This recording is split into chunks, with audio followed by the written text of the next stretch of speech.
In this video, I'll be answering the question of why your iPhone battery dies so fast. It's a very simple method to fix it, so if you find this video helpful, be sure to drop a like and subscribe.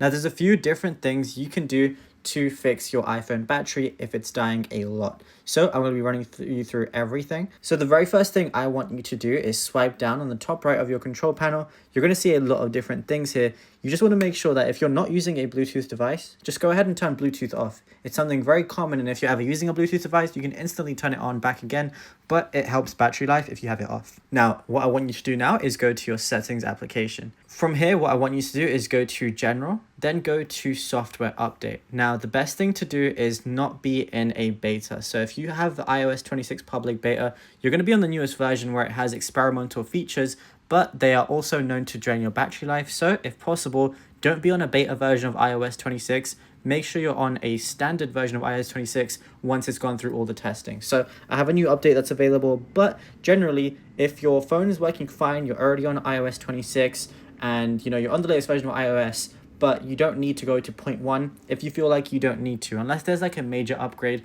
or there's a certain application that requires you to be on the latest update. I'd recommend doing it, but otherwise just make sure you're on iOS 26. The reason I say this is very important. Now, if you look on the personal hotspot, you're going to see battery. Go ahead and click on that. In iOS 26, there is a new thing on power mode called adaptive power. It says when your battery usage is higher than usual, iPhone can extend your battery life by making performance adjustments such as lowering display brightness, allowing some activities to take longer, or turning on low power mode at 20%. So you can also turn on low power mode. When you turn that on, your refresh rate goes down. Things are just a bit more, minimized and minimal, but it's going to help you with battery life a lot because it slows down processing speed, brightness, refresh rate, and also certain things on your mobile data like 5G, iCloud syncing, and more. I don't think I need this though, and you might not need it, but if your battery is really bad, low power mode would definitely be the way to go. The next thing you can do is go to charging. And if you want to improve your battery's health, what you want to do is put your charging limit to 80%. This is because if you always charge it to 100% every single time, it can damage your battery. But if you're like me, who always just likes charging your phone to 100% no matter what, make sure optimized battery charging is enabled. It says when the charge limit is set to 100%, it says allow the iPhone to wait to finish charging past 80% until the time you need to use it. So I definitely recommend having that on.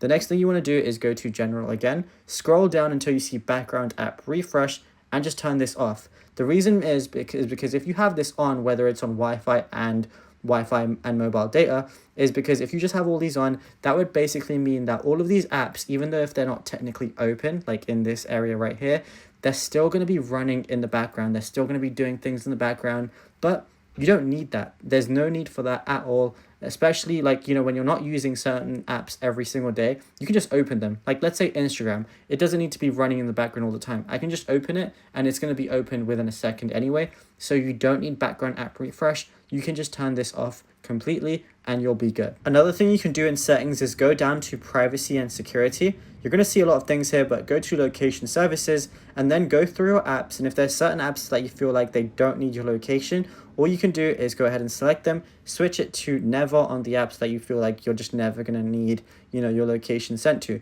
It just drains your battery. You can also turn off tracking where it says allow apps to request to track. I literally like to disable all of these, and then where it says allow apps to request to track, I disable that as well, which will help battery life. And then finally, when you're still in privacy and security, you can scroll all the way down where it says analytics and improvements, where it says share iPhone analytics, turn it off, turn all of these off. You don't need to share iPhone analytics. It does nothing good for you. It only benefits Apple, but if you turn this off, it will help your battery life. Same thing goes for Apple advertising. You can turn off personalized ads as well, which should definitely help you too. But it's as simple as that. Now, if you found this video helpful, be sure to drop a like and subscribe.